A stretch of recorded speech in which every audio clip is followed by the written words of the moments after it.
So ìgbà tí mo sọ pé on the 25 ni Wumi lọ ṣe kíní yẹn ló lọ ṣe DNA test yẹn lọ́dọ̀ lawyer. Àwọn olórí burúkú ọ̀nà wà lọ́wọ́ calendar wọ́n sọ pé weekend ló bọ́ sí. Mistake ni mo ṣe. On the 21st dédé aago 4 àbọ̀ ni Wumi lọ síbẹ̀ yẹn. Kò lọ hospital ọ̀dọ̀ lawyer yẹn ló lọ. Orúkọ lawyer yẹn ló lò. Wọ́n mú kit wá bá wọn ní office yẹn because Wumi sọ pé òun fẹ́ yẹ káwọn èèyàn rí òun Ebola God bless you. So yín wọ́n mú kit lọ bá ní office yẹn ni wọ́n dẹ̀ ṣe nǹkan tó fẹ́ ṣe. So mi yé yín ìgbà tí nǹkan dẹ̀ padà wọ́n ti ẹ̀rá tọ́tọ́ Mohbad ń bẹ rárá. Wumi ṣé Mohbad ò bẹ sùn rárá ni àbí ó ti fi nǹkan sára tó jẹ́ pé ó ń di omi lára ẹni. Ká tiẹ̀ bá rí bí 10% tán ní ó mú ti Mohbad o negativity ni gbà wọ́n kàn la negative kíníkan negative kíníkan negative. Wumi mo challenge yálà ìyá ẹ̀ bọ́sítà kò ní mò ń parọ́ bọ́sítà kò mú result yẹn jáde. Wumi bọ́sítà kò mú result yẹn jáde. Má ti jẹ́ ká débẹ̀ mo ń dúró díẹ̀ ni ṣé mo pé second day tí mo sọ̀rọ̀ yẹn ni mo ń dúró díẹ̀ ni. And látọ̀nà kan ní hospital tó ń lọ yẹn tó ń lò ìwòsàn Lagoon hospital ṣé ń gbọ́ ó wà ní number 91 Awólọ́wọ̀ way ní Ìkẹjà kò ń ṣe látọ̀nà mo ṣe mistake ni ìwòsàn Lagoon hospital 91 Awólọ́wọ̀ way ní Ìkẹjà ibẹ̀ ló ti ṣe DNA yẹn yeah ẹ mú yẹn dání bẹ́ẹ̀ ṣé rántí ọmọ tí mò ń sọ lánàá yẹn àǹtí Kàrímọ́ kí ló kọ ẹ̀yìn náà tàn wá ọmọ tàn wá ní ìyá òbèrè tó bẹ̀ tàn wá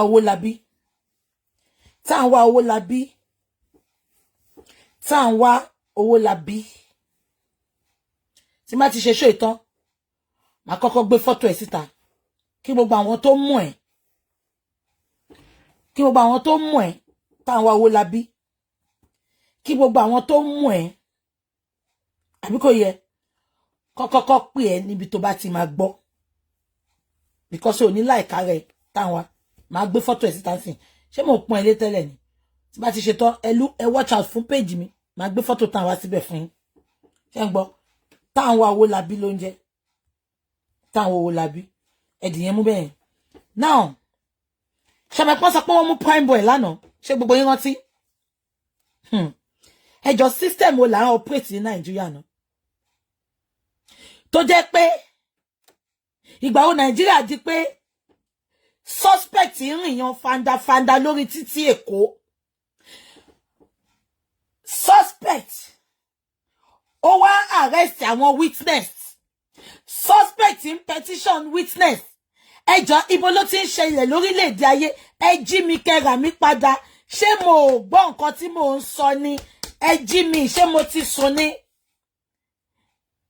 ní gbogbo àgbáláyé yìí mi rí bí tí suspect tó ti ń petition witness tí Nigerian police tó ti ń arrest witness tí suspect ń rìn tó ń lọ yan fandafanda Wumi stray bullet ló máa fi pa ẹgbẹ́ yìí lẹ́kọ̀ọ́ yẹn èmi tí mo sọ bẹ́ẹ̀ ni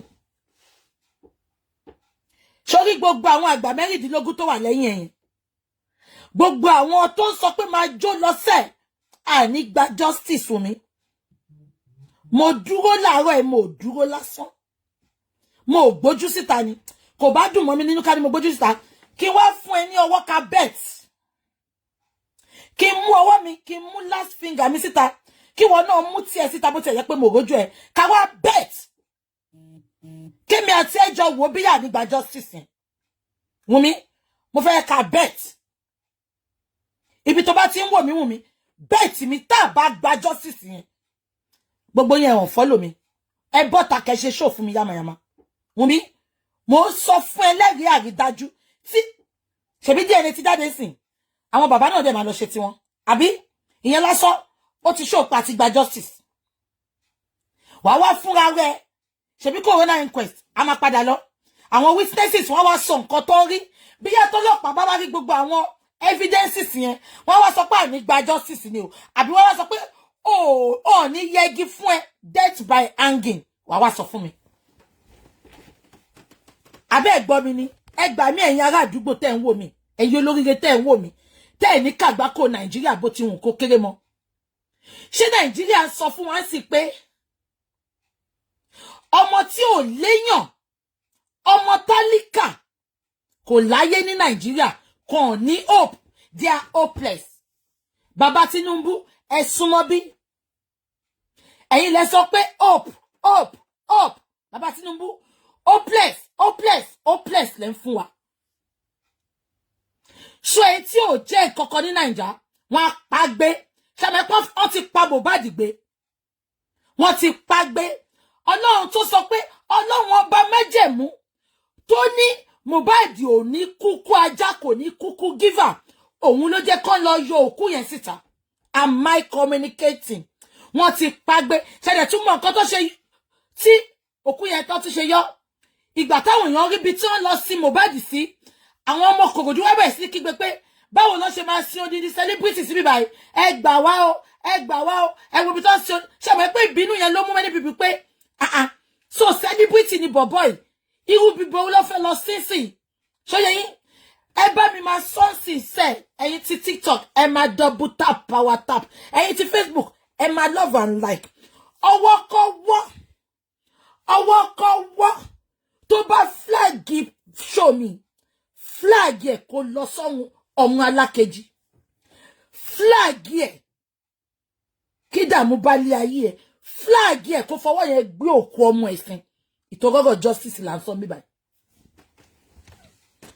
ẹ get mi ṣá mo tún máa dá yín padà díẹ̀ láàárọ̀ yìí ọmọ sitting senator kú a week after tí Mohbad kú yẹn sorry a month after tí Mohbad kú ni ọmọ sitting senator kan kú ṣé rí ọmọ sitting senator kan kú yẹn obìnrin ni ọkọ ẹ̀ ọkùnrin ni ìgbà tó máa fi délé wọn ó pa gẹ́ yẹn sílé ni gẹ́ yẹn dẹ̀ ní ọmọ òkókó lọ́wọ́ ìgbà tí news yẹn bá wọn bàbá ẹ̀ ọkọ gẹ́ yẹn ò sí nílé ibiṣẹ́ ló wà ibiṣẹ́ ló ti lọ arrest ọkọ gẹ́ yẹn ẹ bá mi máa dé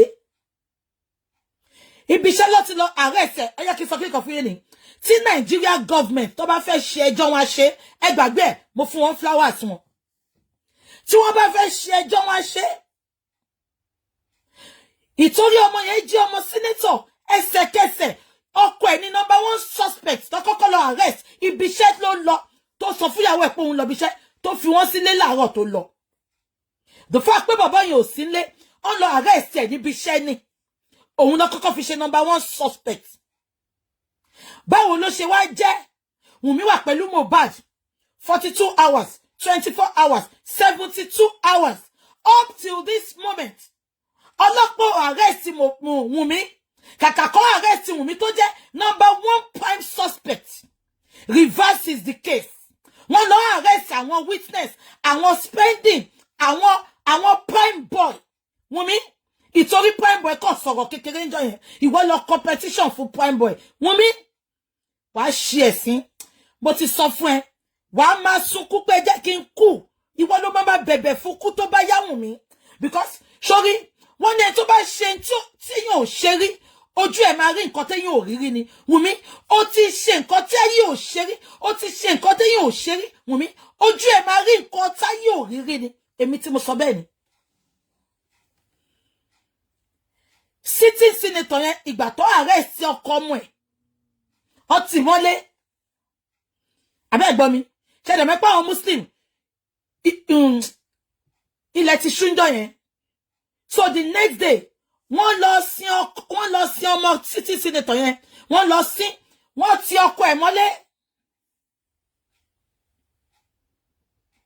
ìgbà tó wá ṣe investigation náà rí pé ex ọmọ yẹn ló pa kan tó fi ọkọ yẹn sílẹ̀ within 24 hours wọ́n mú àwọn killers yẹn jáde àwọn ọlọ́pàá ṣé torí ó jẹ́ politicians ni gbogbo ìlú tí mo mọ̀ politicians are meant to serve their citizens and not the way round we are not meant to be serving our politicians. We voted them there to serve the country, to serve the citizens. But reverse is the case. Within 24 hours, one mú ẹni tó pa ọmọ sitting senator yẹn jáde. After tí Mohbad ló ṣẹlẹ̀, tí Mohbad rẹ̀ àti wà ní 6 months and 1 day lẹ́ni. Kàkà kí a rí improvement olórí burúkú Nigerian police. Wumi competition against the spending àti primeboy. Àwọn ọmọ yẹn lọ sign gbogbo wọn every Tuesday no ma lọ sign ní pàǹtí. Naira Marley no àti Sam Larry wọ́n máa ń lọ síbẹ̀. Ṣé ń gbọ́? Àwọn ọmọ yẹn dẹ̀ lọ sign lánàá. Ẹ dẹ̀ mú spending sílẹ̀. Ọlọ́run ló dúró ti ọmọ yẹn àti lawyer àwọn bàbá Mohbad.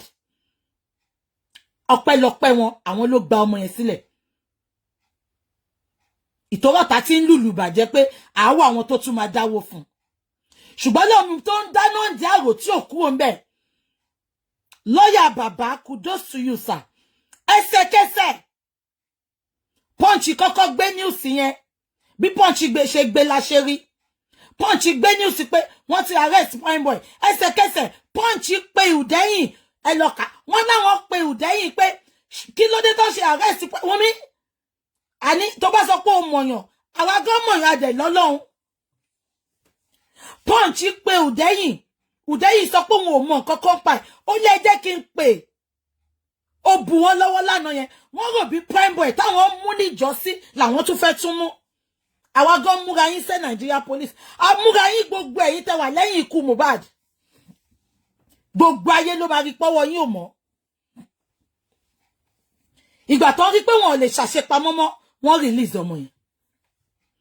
Ẹ jẹ́ ká wò ká ní kò sí Punch àti lawyer àwọn bàbá ń bẹ̀ lánàá. Ọmọ yẹn tún máa wà ní prison for months. Ó dẹ̀ ṣe ọ̀nà abẹ́rẹ́ kan wà Naija tó fi ń gún wọn nínú prison. Ọmọ máa kú sára ni. Abẹ́rẹ́ lè lo 3 months kan tó kú, wọ́n wá gún ọmọ lọ́mọ lábẹ́rẹ́.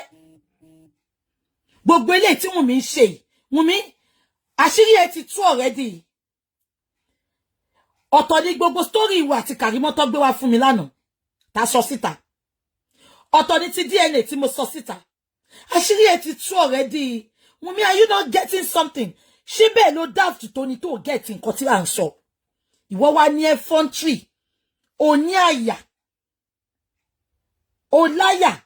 O petition primeboy. Ayé ẹ̀dẹ̀ máa bàjẹ́ sí ni. Wùmí, ayé ẹ̀ máa bàjẹ́ sí ni. Nigerian government. Government of the people by the people. But ẹ̀yin fi poyín. Ẹ fi ní tálíkà lára. Ẹ fi poyín. Ẹ fi ní ọmọ tí ò lénìyàn lára. Ẹ fi poyín. Ẹ fi oppress mẹ̀kúnnù. Ẹ fi poyín. Ẹ fi intimidate àwọn civilians. Ọlọ́run á bí yín ẹ̀yin politicians. Ṣé ó lè jẹ́ ọmọ yín? Ṣebí example city senator ni mo sọ yẹn 24 hours. Wọ́n mú killer, wọ́n dájọ́ wọn lẹ́sẹ̀kẹsẹ̀. A wà ní 6 months 1 day.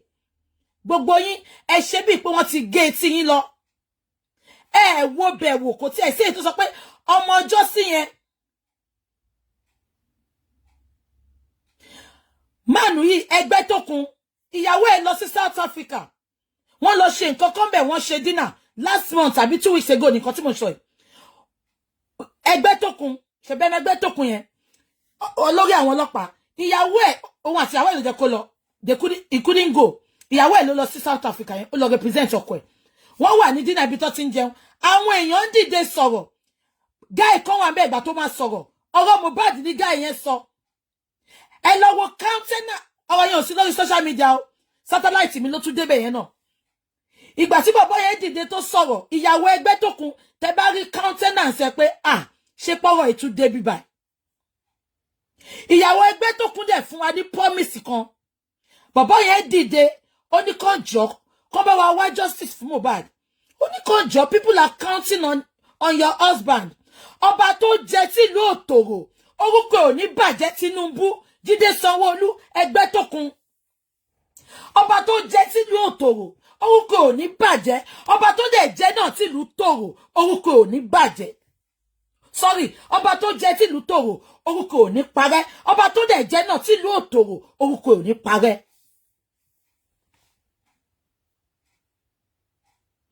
ìgbà tí bàbá yẹn bá sọ̀rọ̀ fún ìyàwó ẹgbẹ́ Tókun pé kọ́njọ́ kan bá wá justice tẹ́ bá rí countenance ojú ìyàwó ẹgbẹ́ Tókun ó dẹ̀ promise ó lóun promise wọ́n máa get justice. The world are looking at us. Bàbá wa Tinubu ó lè má jẹ́ ṣe yìí ló kù ó lè má jẹ́ àwọn ọmọ rẹ̀ mi Tinubu ló kù ó lè má jẹ́ àwọn ọmọ ìyá ọlọ́jà of Lagos ló kù ṣùgbọ́n wo pé òbí ni gbogbo wa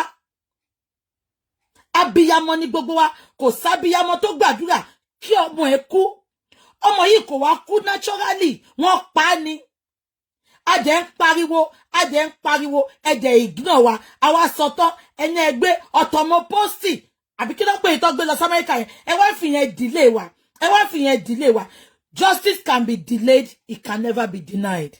Justice for one is justice for all.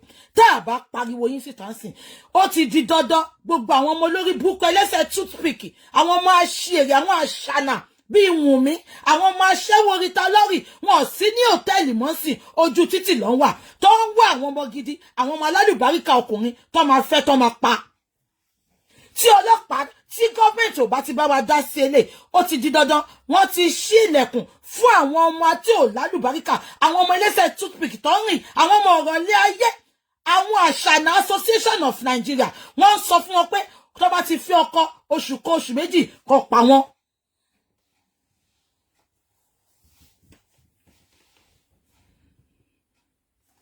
Bàbá wa Tinubu Jídé Sanwó-Olú ẹgbẹ́ Tókun ẹ bá wa ṣe needful they should stop threatening us, they should stop intimidating us just because we seek for justice. They should arrest Wumi is the prime suspect. They should arrest Wumi and leave the witnesses alone.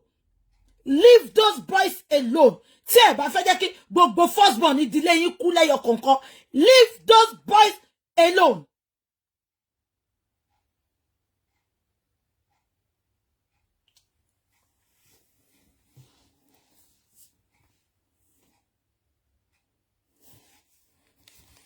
Wumi, àní mò ń dúró díẹ̀. Wá sùn mí sí court. Àwọn kan tó ń kọ fún bàbá tó ń kọ fún àwọn spending wá kọ́ fẹ́ mi sọ pé mo sọ fún court pé mo ń parọ́ mọ́ ẹ mo ń defame character adébá gbé mi lọ sí court sórí Malik olóbùkún tó wà ní rọ́ṣọ̀mù tó gbé ẹjọ́ lọ fún ìjọsí tọkọ lẹ́tà Malik ṣájà ń bẹ lọ́ọ̀yà ní bí kó gbowó immigration àwọn èèyàn kó ná jẹ iṣẹ́ tí yẹn ṣe nìyẹn àníwá jẹ́ ká ṣe bó lówó lọ́wọ́ tó fẹ́ ná gbé mi lọ sí court kí wá present àwọn evidences mi káyè yàláyẹ wá bàjẹ́ olórí burúkú ọmọ àṣìtánì tó ń jókòó fún ní Mẹ́kà tẹ́ bá ti ń jáde láàárọ̀ lọ́sàn lálẹ́ ẹ máa gbá orí yín mú Olúwa má jẹ́ kí n pàdé àgbákò obìnrin lọ́nà má jẹ́ kí n pàdé àgbákò ọkùnrin lọ́nà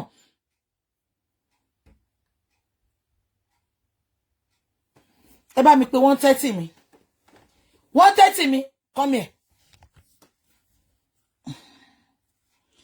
130 mi ẹ bá pé 130 mi 130 mi mo fẹ́ yá coach mo ń bọ̀ ìṣà ní sùúrù 130 mi ẹ bá mi lọ jẹ́ 130 mi ṣé ṣàṣàngélé ń tọ́mọ lọ́wọ́ ni ṣó wẹ̀ fún ọmọ ọba lọ́wọ́ ni ẹ bá ń pe ṣàṣàngélé ṣó wẹ̀ fún ọmọ ọba lọ́wọ́ ni ẹ bá mi pe ṣàṣàngélé 130 mi 130 mi ìyá Mohbad òun náà wà lóhùn òsì ńbẹ̀ òpònú ẹ bá pe 130 mi mo gbọ́ nǹkan kan mo dẹ̀ fẹ́ béèrè lọ́wọ́ ẹ̀ torí mo ẹ bá mi send kíní ẹ̀ sí mi fóònù ẹ̀ mò ń lò mo gbàgbé kí n transfer ẹ̀ sí ẹ bá mi send kíní ẹ̀ sí mi sí bí wà fóònù ẹ̀ mò ń lò mo ti wà lórí kíní ìsinsìn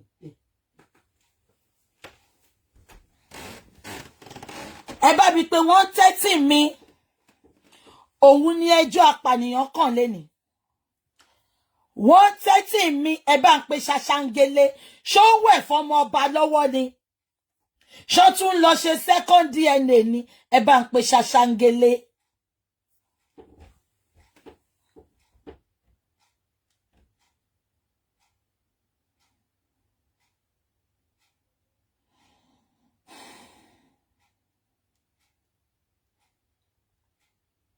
ẹ bá ń pe ṣaṣangele.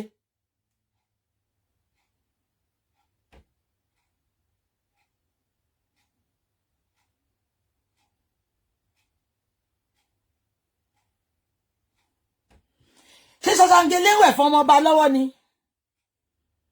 ó wá gbọ́mọ sẹ́sẹ̀ bí ológun ẹrú ṣaṣangele èmi ló ń kọrin fún yẹn 130 mi kà yẹ. Now mo fẹ́ play voice kan fún yín. Mo ti gbọ́ voice yẹn ṣùgbọ́n mo ń jiyàn pé kò ń ṣe 130 mi ló sọ̀rọ̀ yìí. Mo ń bọ̀ ẹ jẹ́ n gbé ibi tí máa gbé sí kẹ́ lè gbọ́ dáadáa. Mo ti gbọ́ voice yẹn ṣùgbọ́n mo ní kò ń ṣe ṣaṣangele ló lóhùn yẹn.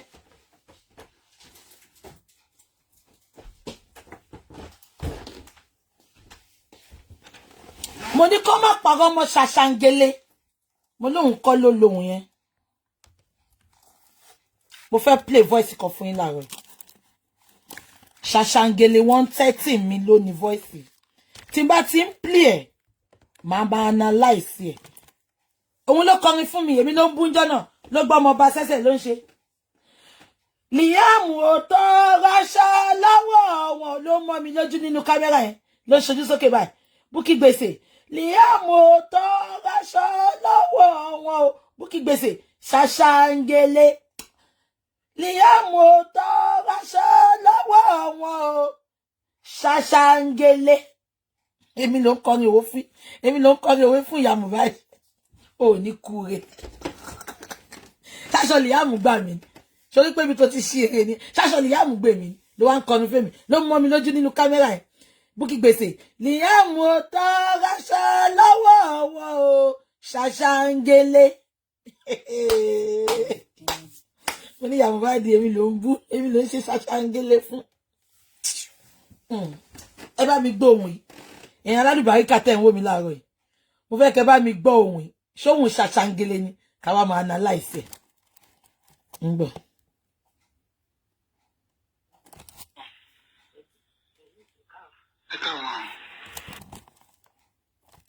ẹ dúró.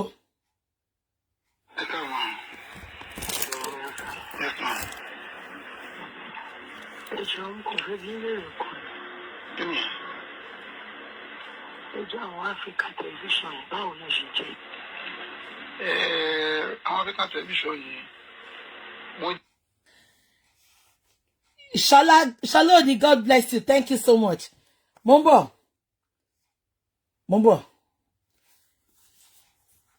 Ṣé ṣaṣangele lóyìn pa yín lẹ́nu? Ẹ màmá ń rẹ́rìn o. Ń bọ̀.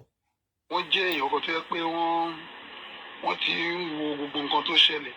Wọn ò sí ní Nàìjíríà.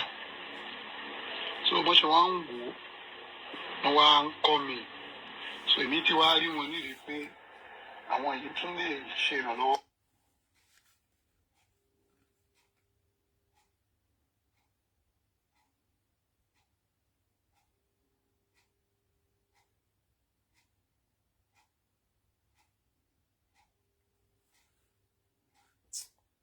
Mo ń bọ̀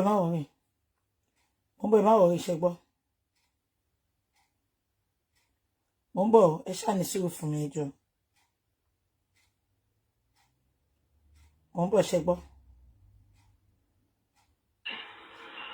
Èmi ò rí wọn torí mo ti fi bá pè mí mi ò rí wọn ní rí pé gbogbo oríṣiríṣi tó ń kọ́mẹ̀tì ẹ wo máa sì tó jẹ́ pé àjọ lé. Ẹ káwọn. Ẹ sàn. Now ṣé ẹ ń gbóhùn yẹn ṣá ẹ confirm tẹ́ bá ń gbọ́ wọ́n threaten mi ṣaṣangele ó ń pe darlene ó ń pe darlene ó ń pe darling Josie ó ń pe bàbá Mohbad wọ́n threaten mi ló ń pe bàbá Mohbad yẹn ṣé ń gbọ́ ṣaṣangele ló ń bá bàbá Mohbad sọ̀rọ̀ yẹn ṣé voice yẹn jáde síta ok ẹ máa gbọ́ lọ. Africa television báwo ló ṣe jẹ́? Àwọn Africa television yìí wọ́n jẹ́ èèyàn kan tó yẹ pé wọ́n ti ń wo gbogbo nǹkan tó ṣẹlẹ̀, wọn ò sí ní Nàìjíríà, so bó ṣe wá ń wò ó wọ́n wá ń kọ́ mi, so èmi ti wá rí wọn nírìí pé àwọn yìí tún lè ṣe ìrànlọ́wọ́ fún mi, so ẹ jẹ́ kí n wẹ́kọ̀mù. Wọ́n kọ́ mi. Wọ́n ní ló jẹ́ kí n wẹ́kọ̀mù wọn. Mo ní mo rí pé wọ́n lè ṣe ìrànlọ́wọ́ fún mi. Ló jẹ́ kí n wẹ́kọ̀mù wọn. Ló jẹ́ kí n gbà wọ́n láàyè. Ìgbà tí mo mí nìyẹn. Èyí ló gbọ́ ní ìṣèrànlọ́wọ́. Ok. Bí ìrànlọ́wọ́ wo ló fẹ́ ṣe? No, mi ìfẹ́ lè. Ẹ jẹ́ kí n lọ wá, mo ní kan bíbá. Oh shit, shake kí ló wà? TikTok ẹ fún mi 1 minute. Ẹ jẹ́ kí mo fẹ́ bring kọ́kọ́ síta. Ṣó yé yín, mo ń bọ̀. TikTok ẹ hold on, ṣé gbọ́. Ló bú ṣọ̀hún ló ń pè mí. Oh, mo ń bọ̀, ẹ ṣàdúró, ṣé gbọ́. Facebook ẹ dúró, ó ṣe TikTok ló wà. Facebook ẹ dúró, ṣé gbọ́. Ẹ dúró. Ẹ hold on. Hello.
Ẹ má bínú. Mo fẹ́ fa nǹkan kan yọ bíbá ẹni o. Audio yìí ti pẹ́ bọ̀, mo fẹ́ fa nǹkan kan yọ ni. Mo ń bọ̀. Mo fẹ́ prove nǹkan kan fún yín ni o. Ṣàṣàngélé ló ń bá bàbá sọ̀rọ̀ yẹn. Audio yìí ti pẹ́, but mo fẹ́ prove nǹkan kan fún yín bíbá yẹn. Ṣé mo pé bí mo ṣe wà ń sìn, àwọn èèyàn ti rí pé mi ò léèyàn. Ẹ confirm tẹ́ bá ń gbọ́ o. Àwọn èèyàn tó wá wò pé ẹni yóò léèyàn ò jẹ́ ká ràn án lọ́wọ́. Mi rí wọn ní ìrí bẹ́ẹ̀. Torí kì í pé àwọn gbowó lọ́wọ́ mi. Wọ́n kọ̀ rí pé àwọn máa ràn mí lọ́wọ́ ni. Mo sọ pé ó yẹ ká yíra ká jókòó ká sọ̀rọ̀. Irú ilé tó bá mi sọ lánàá yẹn sí. Bẹ́ẹ̀ bá yíra ń kọ́ ká ní ìgbà tó máa fi sí. Wọ́n lè jọ jókòó. Ṣé rí èmi àwọn Áfíríkà mi? Èmi ò ní wọn ní ìkórìtẹ́ wọn èmi lọ́wọ́ o. Now, mama mú wá lẹ́yọ kọ̀ọ̀kan. Ṣó ti yé yín?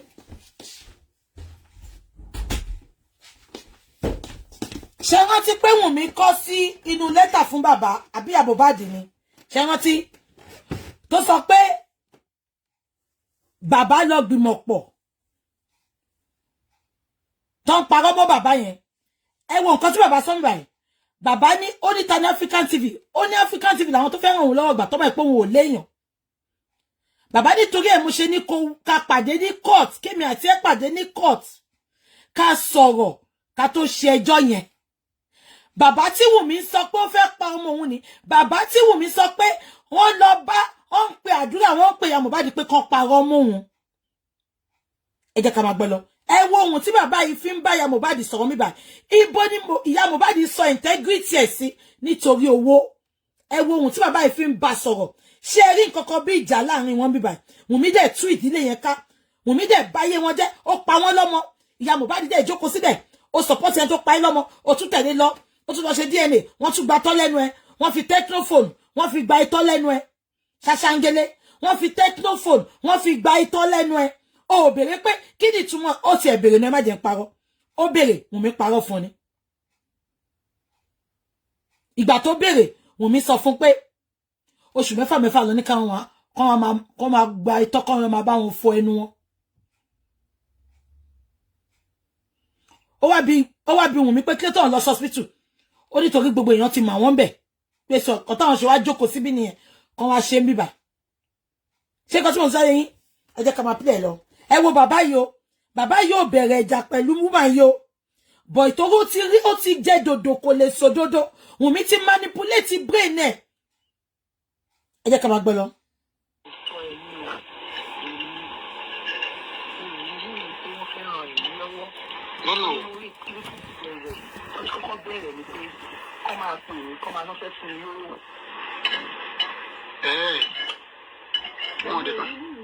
Oríṣiríṣi nǹkan tí mo bẹ̀rù rí tó máa fi hàn mí ní ọ̀la àwọn ni wọ́n ń ṣe. Kọ́ọ̀tù tí mo lọ lẹ́yìn mi ò jẹ́ kádùúrà sọ̀rọ̀. Ṣáwọn náà ló sọ bẹ́ẹ̀? Bẹ́ẹ̀ ni èmi ò bẹ̀rẹ̀ gbogbo ọ̀rọ̀ tó pa yẹn ẹ tó bá tẹ̀ tí ń pín irọ́ lọ́wọ́ nínú iṣẹ́ ìlú àti wòlé. Irú àwọn yẹn ń sìn mí oríṣiríṣi kan ni mo ti detect ni mo ti gbọ́ tí wọ́n ti rí pé wọ́n tẹ̀ ti ṣe tó ti fi rẹ̀ géètì mi ọ̀rọ̀ bí.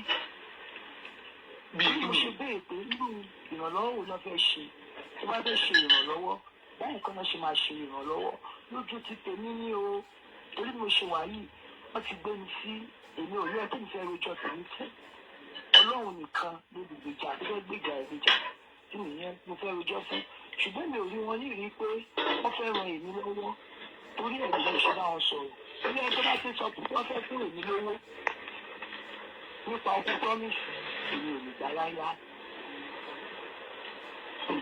torí mi ní ìrí pé mo fẹ́ máa rojọ́ fún wọn gan fẹ́ torí kì í ṣe ẹjọ́ mo fẹ́ máa rò báyìí torí ó sì yí àwọn kan ṣe lè sí táwọn èèyàn ń pè mí táwọn ọ̀rẹ́ promise pè mí time to time tó ní mi ò lè sọ̀rọ̀ a lọ sí kóòtù ní èmi nìkan.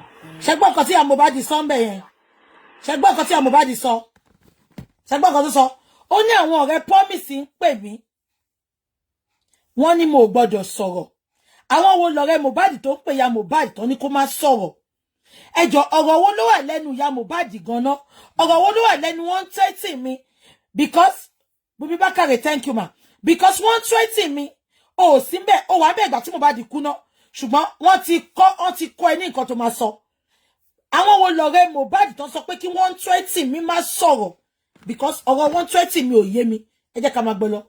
bóyá èyí ní tèmi ní o èmi ò bóyá àwọn yẹn gangan ló yẹ kí a kọjú sí báyìí lóyè ń pè mí lóyè ń tẹ̀ try torí tí mo bá dílé ìrọ̀rọ̀ ó máa sọ fún mi. ṣé ń gbọ́ wáì tí lọ́ọ̀yà bàbá ṣe ń pe màmá Mohbad tí ò pe bàbá Mohbad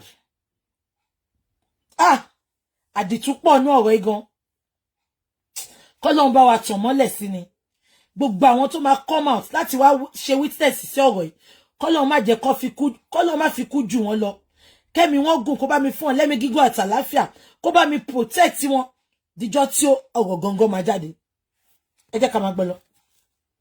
àfọlọ́n búra àdìgbò búra gbogbo àwọn táǹtàrú a tún máa ṣépè fún wa ní gbogbo ìjà tó ń lọ jà ọ̀rọ̀ ò jẹ́ kí ó yọ lórí pé àwọn fámìlì à ń jà wọ́n á dúró ìpè ta ni bá jà torí mi ò fẹ́ máa sọ̀rọ̀ ta ni mo bá jà kí ni mo ṣe fine ọlọ́mọ mi ṣojú fìrífìrí sí àjọra wa pé lọ́ọ̀yà àwọn ènìyàn fine kí lẹ wá rí pé mi ṣe tí mo bá jà tó bá ṣe tí ò bá ṣe kó sọ pé kò níyà mi ò bí mo ṣe ń sọ̀rọ̀ yìí ní sọ̀rọ̀ ní social media ní sọ kọ́kọ́ tó mọ̀ pé ká lọ bá lọ àbọ̀ máa bọ̀ gbogbo nǹkan tó pamọ́ gbogbo nǹkan tó jẹ́ kọ̀kọ̀ lójú gbogbo wa dédédé báyìí ni lójú Ọlọ́run olùkùnrin tó fi ń gbà arábòsí èmi ò rí wọn torí mo ti bá pè mí mi ò rí wọn ní rí pé gbogbo oríṣiríṣi tó ń comment ẹ wo máìsìn tó jẹ́ pé àjọ lé gbogbo ti promise títí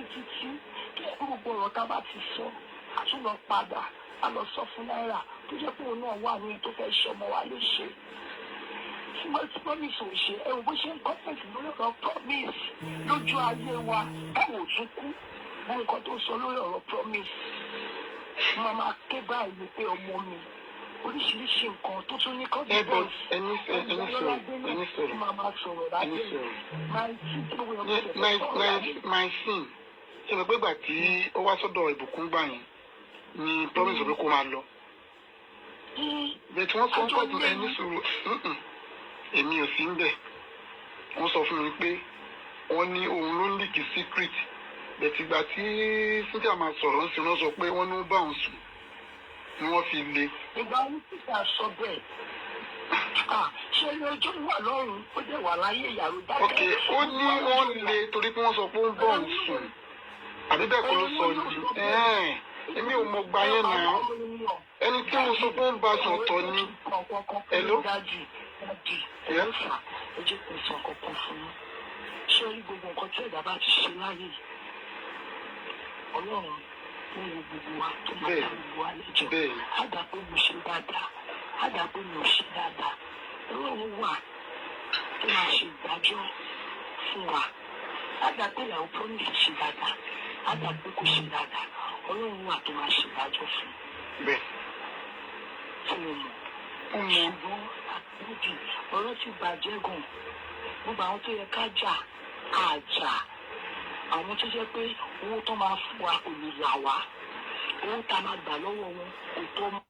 ṣé ẹ̀ ń gbọ́ ya Mohbad owó tó máa fún àwọn kò lè là wọn ṣùgbọ́n sínétọ̀ sex toy shop ó gbé envelope brown fún yín ya Mohbad ẹ bẹ̀rẹ̀ sí ní speaking tongue ẹ bẹ̀rẹ̀ sí ní speaking tongue ni ẹ bẹ̀rẹ̀ sí ní ṣe kabash ẹ bẹ̀rẹ̀ sí ní gbé Wùmí mọ́ra ni Mohbad àti Wùmí ò jàre o wọ́n nífẹ̀ẹ́ ara wọn ìyá Wùmí tẹ́ bá wo àwọn méjì yìí dáadáa the fact pé wọ́n ti separate they still have that feelings for each other they still talk to themselves with respect ibo ni olórí burúkú ọmọ Wùmí tó ti wá kó sí ìyá Mohbad náà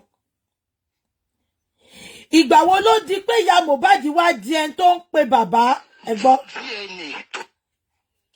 ìgbà wo ẹ bá mi gbọ́ ìgbà wo la wá débi báyìí. tó fẹ́ ṣe láti jọjọ́ yìí tó ti lọ ṣe o kò sẹ́ni tó ń dá dúró má bèrè DNA wọ́n ló máa ṣe DNA kó lọ ṣe kó tètè lọ ṣe wọ́n ṣàti sọ kó tó fẹ́ kí n bọ́ síta bí gbogbo ìtẹ́ ń sọ ìpè tẹ́ ń ṣe orí ara yín náà ìṣẹ́ sí tewúrẹ́ bá bojú ẹ̀yìn máa fi pèfé lépè tètè lọ ṣe DNA tètè kó lọ ṣe kí wọ́n má bàa ráre lọ́jọ́ alẹ́.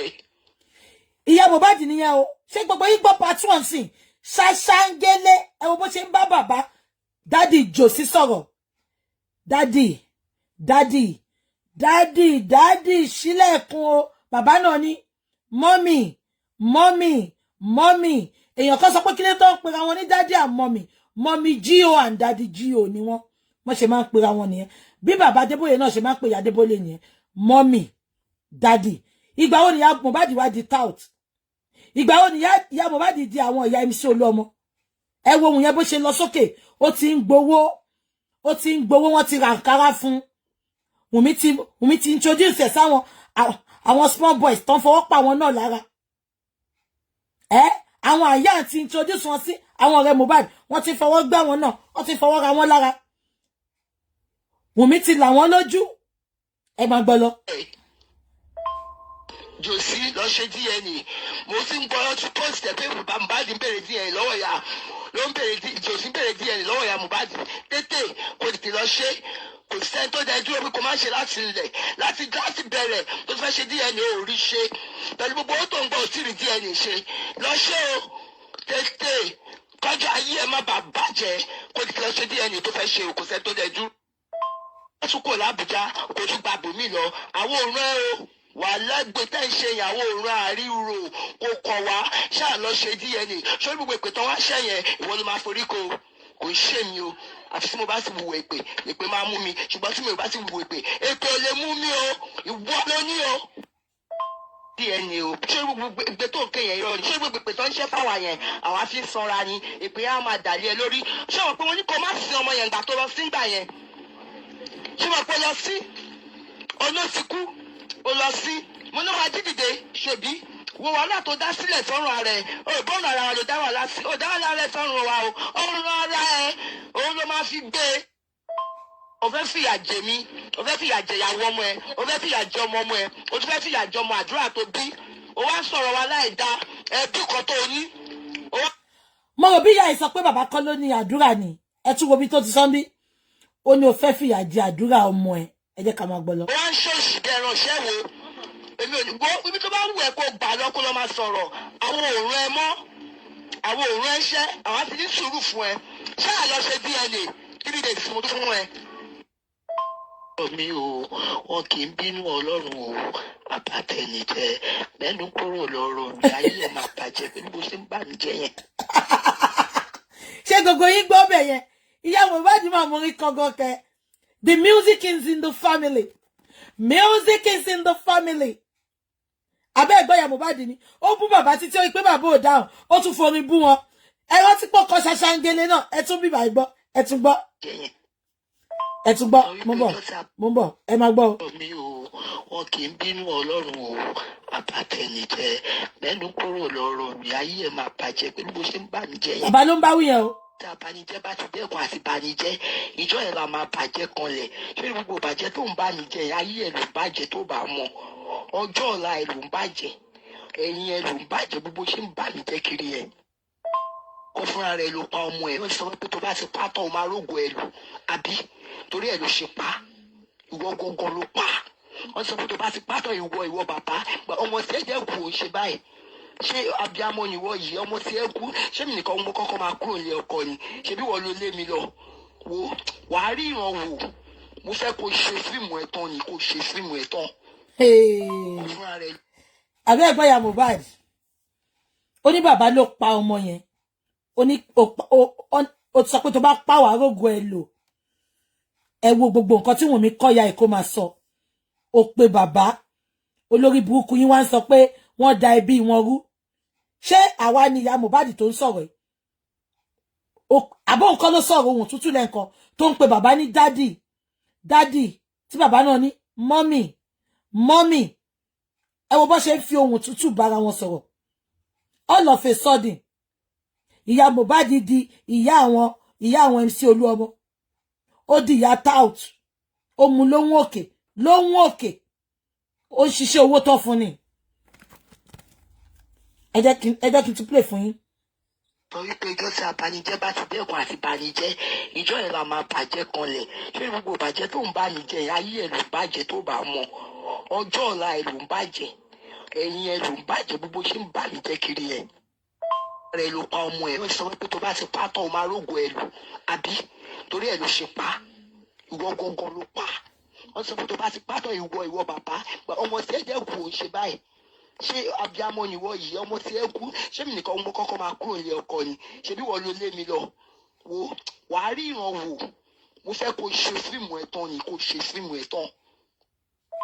Olè ní ẹ torí owó nǹkan tó ń ṣe fún mi náà ló ń ṣe fọmọ olè ní ẹ ó fẹ́ jogún ọmọ ó tún fẹ́ jogún ọmọ ẹ ẹ ṣé wọ́n lo nogún ó ṣàbímọ olè torí owó nǹkan tó fojú mi rí náà nìyẹn èmi wá ń bà mí jẹ́ kiri bọ́lọ̀ ṣe máa bà sí ẹ jẹ́ nìyẹn Ọlọ́run máa bà ẹ sí ẹ jẹ́ ìwọ ló ń bẹ́ mi jẹ́ ṣùgbọ́n Ọlọ́run máa bà ẹ jẹ́.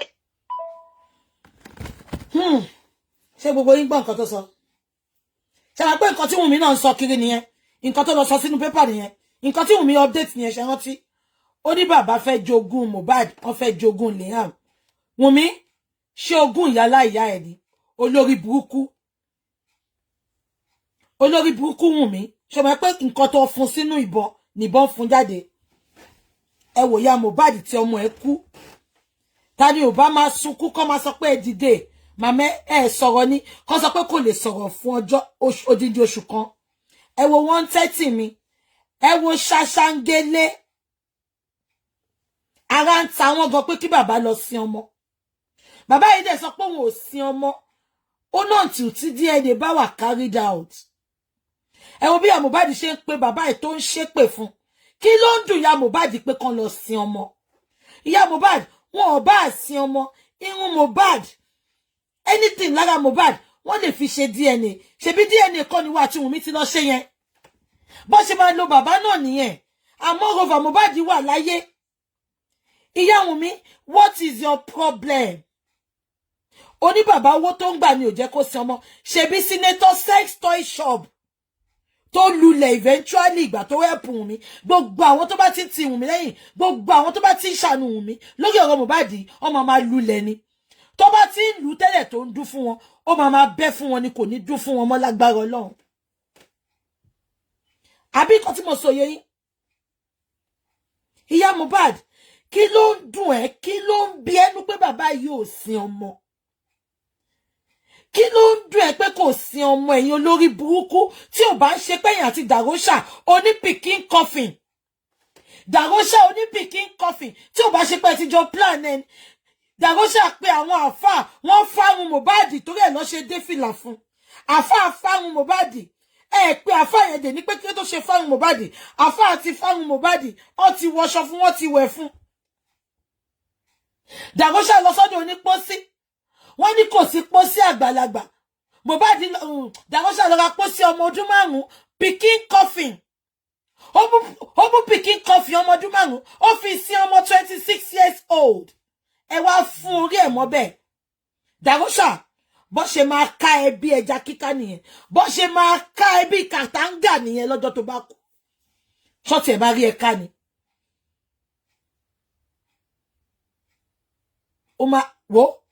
ó máa ní accident kan débi pé wọn ò ní rí ẹran kékeré mú lára ẹ̀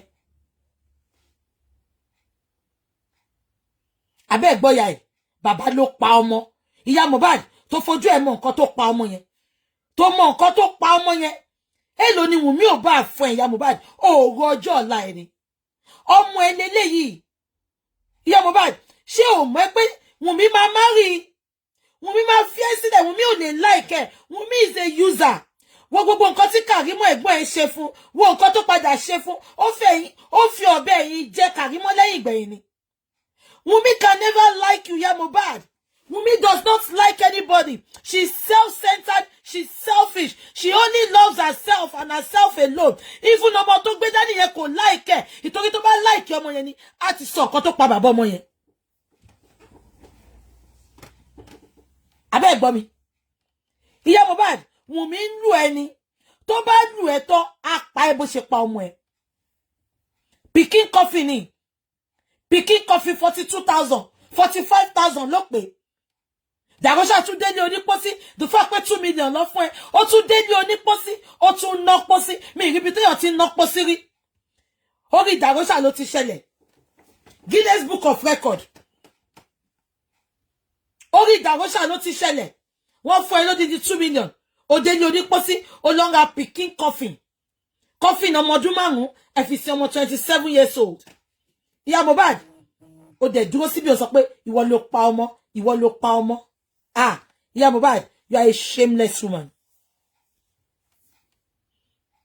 ìwọ náà lọ tún mú lọ ọmọ ẹ lọ sọ́fíìsì lọ́yà wọ́n gbà tọ́ lẹ́nu ẹ lọ ṣe secret DNA wọ́n wá gbé technophone lé ẹ lọ́wọ́ ìyá Mohbad technophone tó ti hack wọ́n ti hack ẹ̀ tí ẹ máa bàjẹ́ ni then they sọ fún ẹ Wùmí ò trust ẹ wọ́n tẹ̀ ti gbalé fún ìyá Mohbad Wùmí ti gbalé fún màá wá fún yín ládírẹ́sì ilé yẹn tí bá ti get gbogbo information yẹn ìyá Mohbad má sùn para ń bẹ̀ yẹn o ṣé ibi tó gbà fún yẹn ibi tó ti máa wá yí ẹ lọ́rùn pa nìyẹn I'm telling you now ìjà ti ṣẹlẹ̀ ń kàmpù wọn Wùmí lọ bá ìyá Mohbad pé ṣé ìyá Mohbad ta ló sọ̀rọ̀ fún tèmi fi gbọ́rọ̀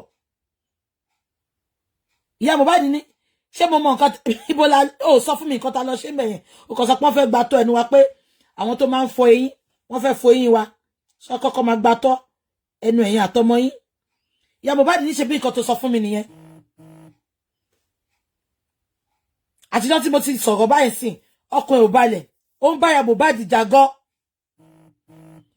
ìyá dẹ̀ sọ pé mi mọ nǹkan ta lọ ṣe ń bẹ̀ àbí kò yẹ yín mo ń bọ̀ TikTok tún ti mess up ẹ má bínú ìyá ní mo mọ nǹkan ta lọ ṣe ń bẹ̀ ó ṣe wá ń sọ pé mo sọ̀rọ̀ fẹ́yàn kankan kò sọ nǹkan tó lọ ṣe lóòótọ́ ó ń bí ìyá pé ta ló sọ fún ibi táwọn lọ́njọ́ yẹn wọ́n ti gbà tọ́ lẹ́nu òun àti Liam ìyá náà òun ò sọ nǹkan kan fẹ́yàn kankan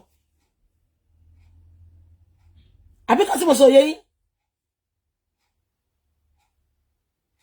exactly o allow ọmọ 24 years old o allow ẹ kó púṣẹ kó máa sọ̀sọ́kúsọ ẹ síta ìyá Mohbad wo bí Wùmí ṣe sọ ẹ́ dì owó tí ò lè mú ẹ lọ́wọ́ owó tí ò lè bá ẹ kalẹ̀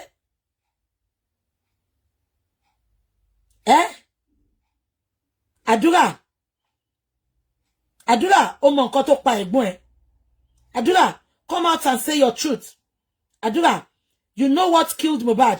Àti establish pé Mohbad kọ́ ló ní ọmọ ńsìn. Àti establish yẹn. Nǹkan tá wá wà lórí ẹ̀ sí ni pé kí ló pa Mohbad? Kí ni intention Wumi tó fi pa Mohbad? A mọ̀ pé ọmọ ọlọ́mọ ló gbé wá fún Mohbad. Ìyẹn number 1. Kí ni second motive ẹ̀ tó fi pa Mohbad? Àdúrà, ó mọ nǹkan tó ṣẹlẹ̀ láàrin Wumi àti ẹ̀gbọ́n ẹ̀, bọ́ síta kó wá sọ. Primeboy sọ pé jọ Monday òun pè láti wá gbé báàgì òun. Wumi sọ pé kó má tí wá. Ìgbà tó wáyá tí Primeboy débẹ̀ wọn jẹ́ kó wọlé. Kí ló dé tó jẹ́ kó wọlé? Ṣebí Wumi mọ̀ pé best friend Mohbad ni the Primeboy. Kí ló dé tó jẹ́ kí Primeboy wọlé ńjọ́ yẹn? Primeboy ní ìta ló ti gbé báàgì fóun.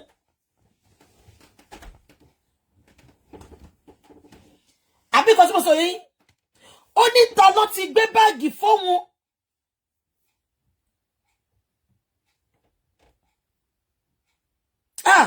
Ẹ̀yin ọlọ́pàá Nàìjíríà, tí ẹ bá fẹ́ jẹ́ kí nǹkan tó ṣẹlẹ̀ sí Mohbad ṣẹlẹ̀ sí gbogbo yín,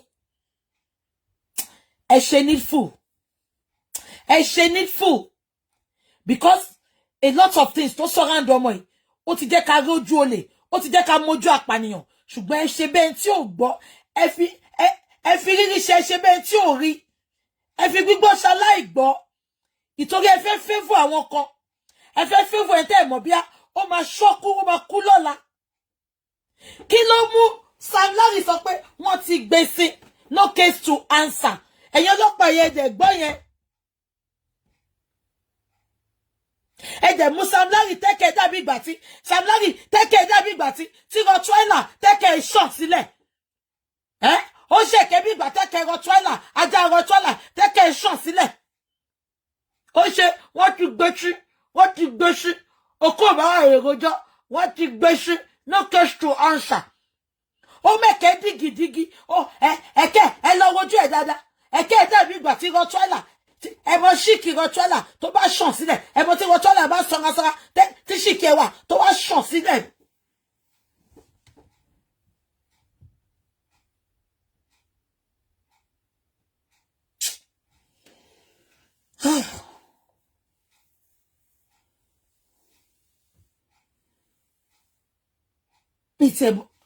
Mi ìmọ̀lù tó ń lù sí gbẹ̀dù yìí. I don't just understand. Mi ìmọ̀lù tó ń lù sí gbẹ̀dù yìí rárá.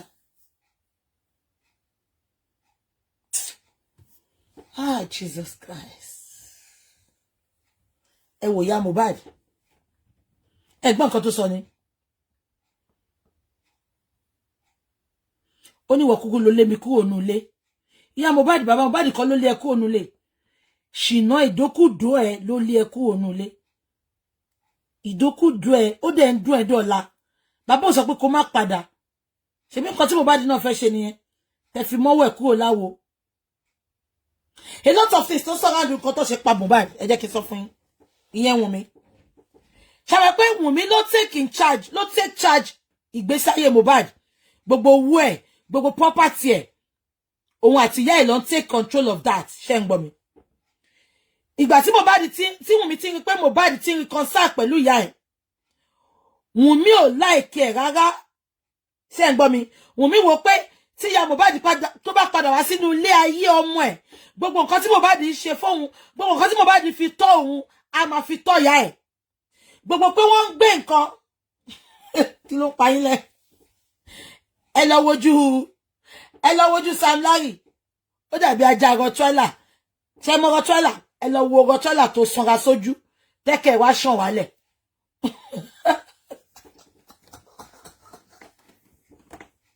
Ó rẹ̀ mí ọlọ́. Mohbad push mi kì í sọ̀rọ̀ ẹ̀. Ó jẹ́ kí n sùn ní ọlọ́. Mohbad push mi kì í sọ̀rọ̀. Ẹ má tí rẹ́rìn. Ẹ lọ gbé ojú Sam Larry kẹgbẹ́ sí ẹgbẹ́ Rottweiler.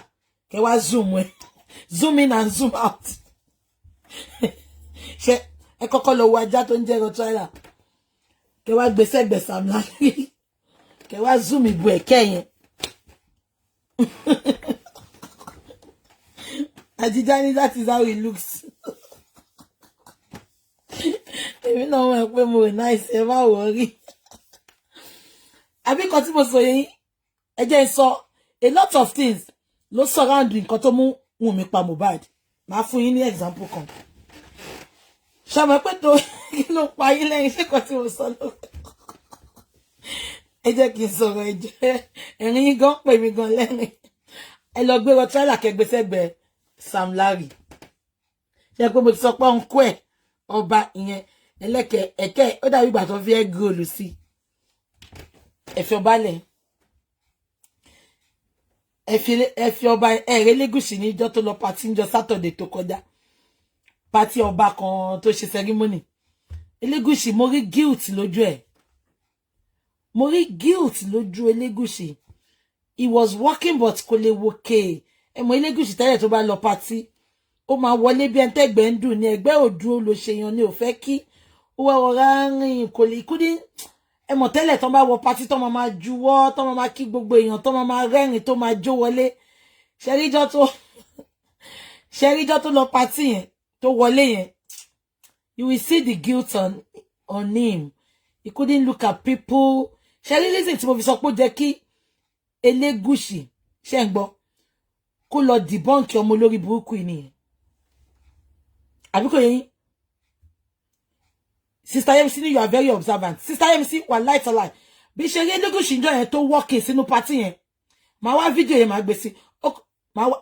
Ṣé gbogbo yín rí fídíò yẹn? Mi fẹ́ gbé fídíò yẹn wá sórí page mi ni because wọ́n ń kọrin bẹ̀.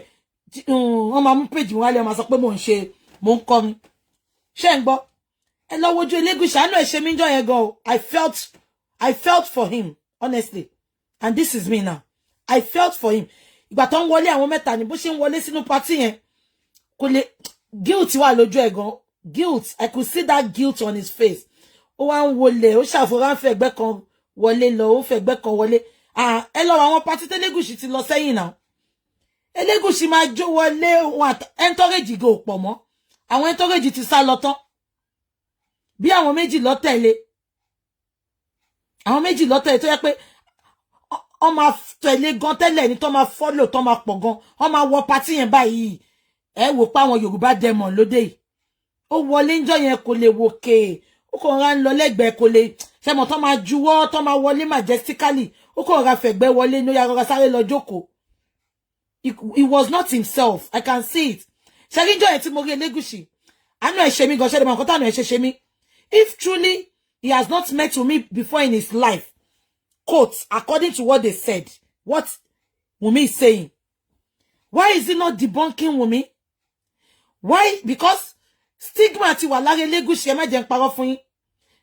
Wọ́n lè pọ́nlé mọ́, ẹ gbàgbé. Wọ́n lè pọ́nlé mọ́ until tó bá jáde tó sọ pé ọwọ́ òun mọ́. Ṣé Lẹ́gùṣì ló máa wọlé tẹ́lẹ̀? Ẹ mọ̀ gbogbo àwọn ọmọ ilẹ̀ tó máa lọ níwájú wọn tó máa bọ̀, tó máa kúnlẹ̀ kíni. Ẹ lọ wo gbogbo àwọn past party tí Lẹ́gùṣì ti lọ lÉkòó. Ẹ lọ wo àwọn fídíò yẹn. Gbogbo àwọn ọmọ sísí yẹn, ó máa rèdí ní àtàwọn ìyàwó lé, ó máa rèdí, ó máa lọ máa kí, ó máa kúnlẹ̀, ó máa hug wọn. But ibi tó jókòó sí ńjọ́ yẹn, kò sẹ́ni tó lọ kí. Kò sẹ́ni tó lọ kí. Ìyẹn lásán, ó jẹ́ kí Lẹ́gùṣì bọ́ta kó address nǹkan tó ń ṣẹlẹ̀. Kó address it once and for all. Once and for all, because stigma tó fi ṣe Lẹ́gùṣì lára yẹn kò lè parẹ́, ẹ gbàgbé. Kò lè parẹ́. Let me be sincere with him now.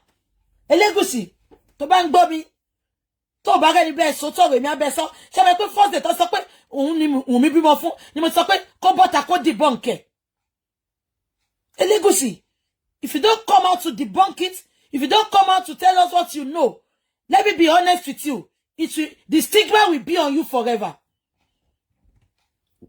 Tó máa di pé wàá wọ party báyìí. Ó rí pé ọ̀rẹ́ ní kankan tó wá pọn ilé ńjọ́ yẹn ni. Wọ́n kàn fẹ́ sórí àga yẹn, ó ṣáà ń wò bẹ́ẹ̀ tó dé party tó sọ fún pé oúnjẹ ti tán. Ẹ lè wò rárá náà. Ẹ̀yin tó yẹ pé tẹ́lẹ̀ ẹ máa dìde, ẹ máa jó ni, ẹ máa ṣe rùmúrùmú, ẹ máa jó ni. Ìyàwó yín gò tẹ̀lé yín lọ party. A wò pé kàn máa fojú dọ̀tí wò òun. Ẹ debunk ọmọ yìí. I'm telling you, if not for anything, For your own sanity. For your own sanity, Elegushi. If not for anything, for your own sanity. Clear your conscience. Clear your fans' conscience. Clear your lovers' conscience. Clear your followers' conscience. Let them, they can't jaff when.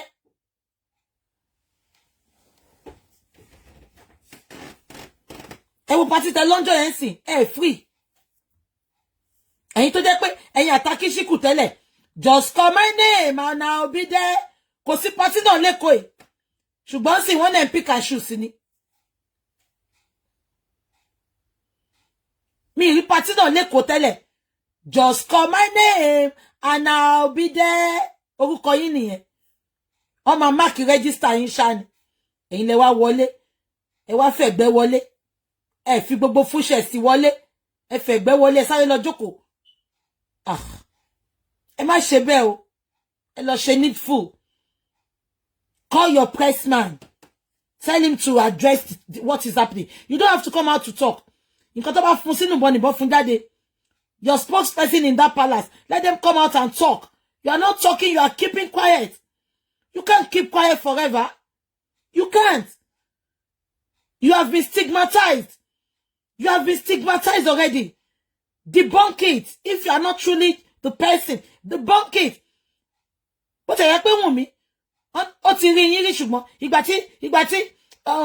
ìgbà tí ebe làbún bèrè pé mo bèrè lọ́wọ́ ẹ̀ pé ṣó ti rí Elégùṣì rí Wumi ẹni tó rí yóò sọ pé òun ò rí rí Abu Ebe tí ò rí ló ń tẹnumọ́ mo ti rí yín rí Abu Ebe ló rí mi rí Abu Ebe yín tó bá dẹ̀ rí mi rí ó rí mi lórí social media ni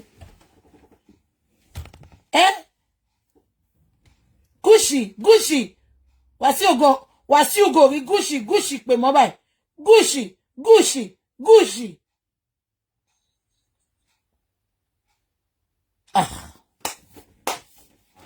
Ọlọ́run má jẹ́ ká dóbò dáràn kẹ̀. Ẹ̀yin ọkùnrin tẹ́ ń wò mí lẹ́nu. Òbò tẹ́ máa dó tó máa kó yín síta bí ọmọ ọjọ́ mẹ́jọ. Ẹ máa ní dókẹ́. Òbò bí òbò Wùnmí. Òbò afiniṣẹ̀ sí bí òbò Wùnmí. Ẹ máa ní dókẹ́.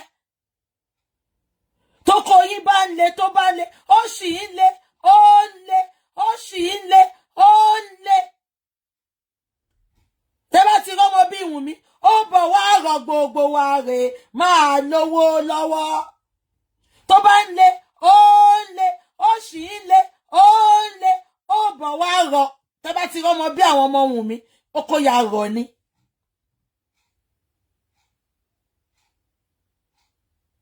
Ẹ̀yin ọkùnrin tẹ́ ń wò mí. Ẹ mà ní ṣòbòdó kẹ̀. Ọba Lẹ́kì mà ti ṣòbòdó kẹ̀.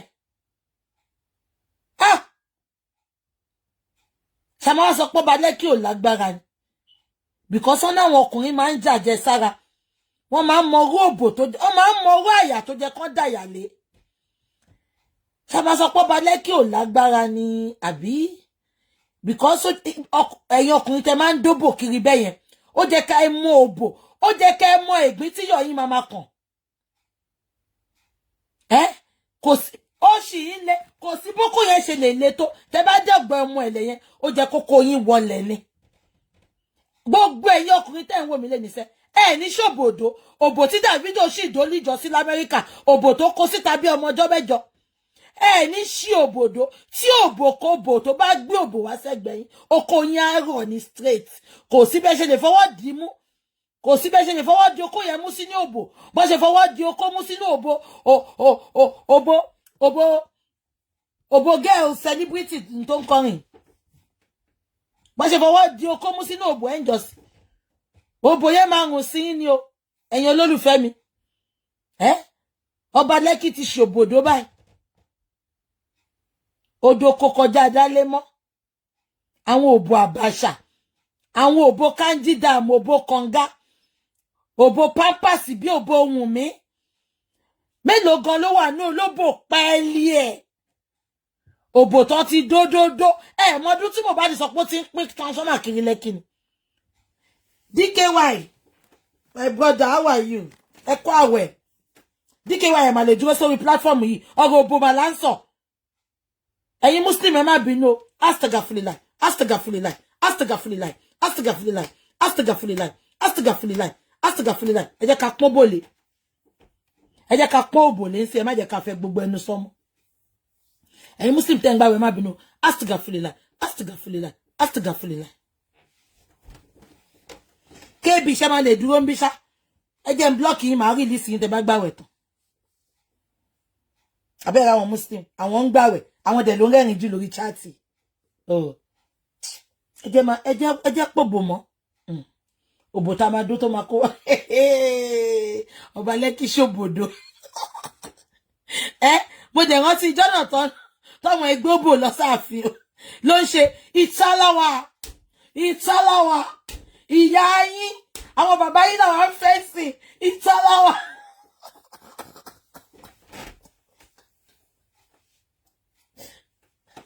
Bẹ́ẹ̀ nínú Ọba Lẹ́kì ń dùn. Ọmọ yẹn ṣeré fún mi. Mo gbọ́ pé lórí lọ́kọ ẹ̀ tí ò bá ń ṣe olórí àgbà ni máa gbọ́ ọmọ yẹn sáfitọ́ ni o a máa ṣeré fún mi ni. Ló bá ń tuẹ ló bá ń tuẹ ní Wùmí bá ń tuẹ ní Wùmí bá ń tuẹ your body tuẹ your body tuẹ. I dey go now.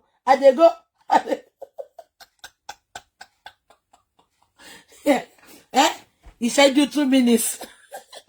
Ìṣẹ́jú 2 minutes. Wùmí bá ṣòbò lábàṣà sáàfin.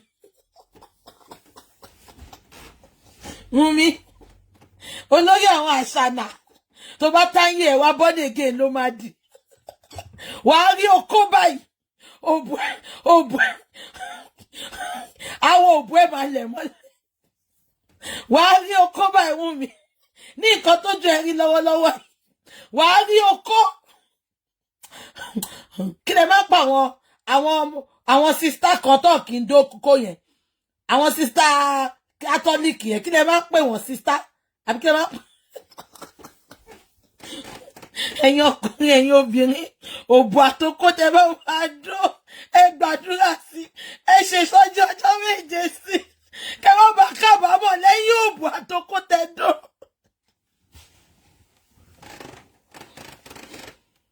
Àdìmọ́ká ti jọ́nà báyìí ìjọ Friday ni Wùmí wọ boob tube ló wọ bomb shot lọ́sàn-án gan ó bá Mohbad jà straight ni ṣẹlẹ̀ wọ́n pọ́n sọ pé tó bá ti bá wọn jà hòtẹ́ẹ̀lì ló máa ń lọ.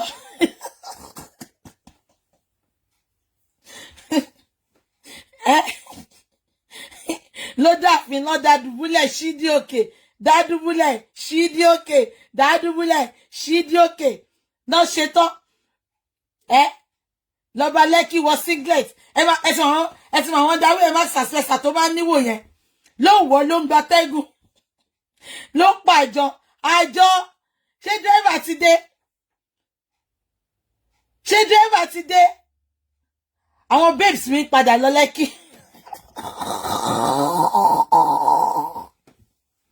Ní Wùmí bọ́ sí live video ló ń ṣe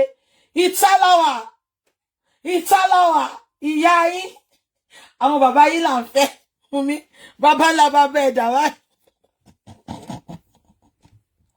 Ìṣẹ́jọ́ ìgbádùn bí ọ̀rọ̀ Tiwa Savage ìgbádùn 2 minutes ò lè bá ayé mi jẹ́ sẹ́ẹ̀sì Tiwa Savage ṣé yẹn ló jẹ́ kí wọ́n máa rìn wòwò ìgbádùn ìṣẹ́jú méjì ò lè bàjẹ́ mi jẹ́ òun ló ṣe fọwọ́ di okó mú sínú òbú ẹ ló ṣe yà ló ń yàtà ṣé okó tó dàbí okó HB pencil ìyẹn ló ń yàtà sí kò kọ gbogbo G-spot yẹ ẹ̀yin Muslim ó yá ẹ máa lọlé àfáà ti ṣetán ẹ máa lọlé ẹ̀yin Muslim Wùmí ní Tiwa Savage náà bọ́ta ìgbádùn ọjọ́ kan kò lè bá ayé mi jẹ́ sẹ́ẹ̀tẹ̀ kò lè bá ayé mi jẹ́ ìgbádùn yọ̀ǹda Tiwa Savage ìgbádùn náà dà oko tí ń rìn yẹn wọ́n tún wá fọwọ́ dì mú ní gbogbo ẹ̀ ń ṣàbàṣà ló ń ṣe yànnà ṣe é fi lubricant sí ni abẹ́ fi tọ́ sí ni àwọn àṣànà dédé Tiwa ìgbàjọ ọjọ́ kan ò lè báyé mi jẹ́ ló wá sọ̀rọ̀ ẹ̀dẹ́gun oníwòwò ló wọṣọ bábíṣì ṣé wá láwà nàìjà o ṣé láwà nàìjà o tí wọ́n Savage wọṣọ òwòwò ń sì yà àbú o a sọ pé she's beautiful ṣùgbọ́n ọmọ Germany tó ṣẹnu pẹ́tẹpẹ́tẹ yẹn owó tó yẹ kó lọ fi ṣe surgery ojú tó lọ fi ṣe surgery ìdí kí lorúkọ ẹ̀ Ọláìdé àbí kí ló ń jẹ́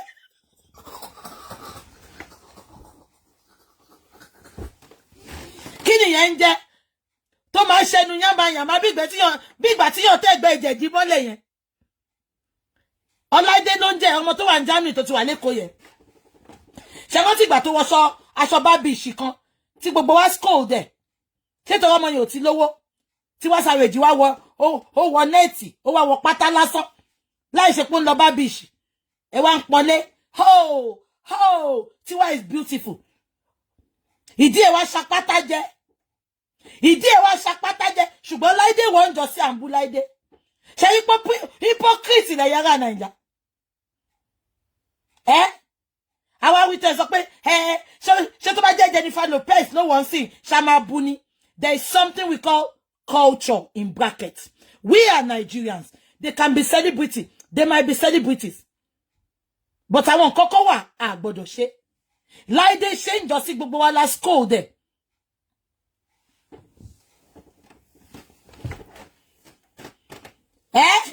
Wumi? Ìgbàjọ ọjọ́ kan ò lè bá ayé mi jẹ́. Ọba Lẹ́kì. Mo lè bẹ́ẹ̀ tí ayé mi. Tọ́ba Lẹ́kì gan bá rí òbò. Kó rí òbò tó jòbò lọ́sìn. Okó ò lè lé.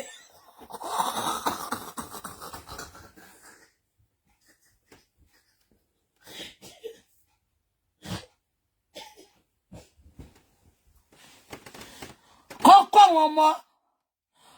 àwọn ọmọ tírísọ́ọ̀mù wá fún oko Ọba Lẹ́kì bó ṣe wà yẹn ó ti dòkóbó láti jọ táṣírí ti tú. Exactly. Kò di dandan kí Tiwa ní ìwòwò kó tó look beautiful. Tiwa is so beautiful. She's beautiful. She's a damsel. Aṣọ tó wọ̀ yẹn no, it's a no for me. No. Ọláìdé Adédèjì wọ́n jọ sí gbogbo yín bu. Kò dẹ̀ wé tó yẹn o. Kò wọ nǹkan tó yẹn tí ẹ̀yìn ní net tó jẹ́ pé fùrọ̀ yẹn là ń rí. Kíyàn lájúrù dín yẹn kó wá wọ tọ́ǹgì. Ìdí wá ń pòpọ̀ bí omi inú ọ̀rá. Ìdí wá ń pòpọ̀ bí ògì tútù.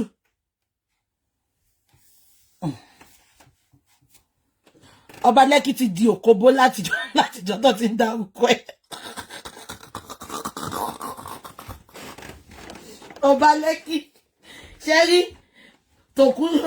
ṣé tòkú lọ ṣe ń jọ yẹn ni pàtí tọ́ba Lẹ́kì lọ last week yẹn kò lè ṣaláì má lọ. Ọba Lẹ́kì ti di òkóbó wàhálà ìkọ́mọ ìlẹ́rìn ìwòwò wájú ẹ̀ ojú ẹgbẹ́ kan ló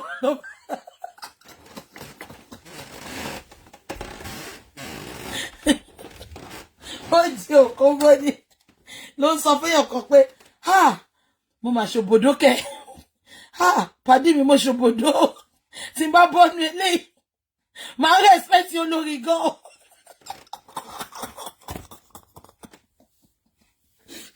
Ọ̀rẹ́ kan ló sọ fún ọmọ mo ṣòbòdó ní ṣá.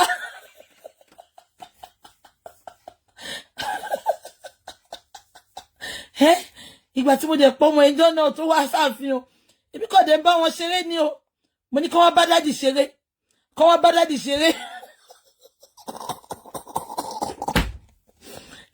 ni mo bá mú wọ yẹ̀wò olórí lọ sí London gbà yẹn ọmọ ẹ̀mí mi ti bọ́ ọmọ kan ṣagídí ni o.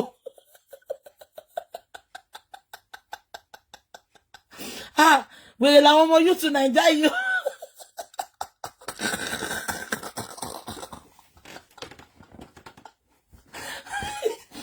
Ó ní pàdí mi tó bá rí gbogbo picture tó bá rí bó ṣe decorate picture mi sórí internet.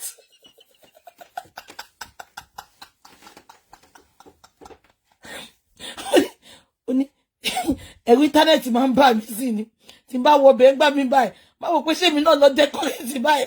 Ó ní mi tiẹ̀ mọ́kàn tí máa sọ fáwọn girls mi ṣá àwọn ọmọ ẹnìyẹn o mi mọ́kàn tí máa sọ fáwọn girls. Ó ń diwájú ó ń dẹjọ́ pàdí mi olórí burúkú làwọn ọmọ ọ̀rọ̀lẹ́ ayé yìí o mi ìdẹ̀dúbò púpọ̀ ọjọ́ yẹn o ìtorí ẹ̀rù tí ń bà mí kọ́ máa ka mi mọ́dí ìdọ̀tí.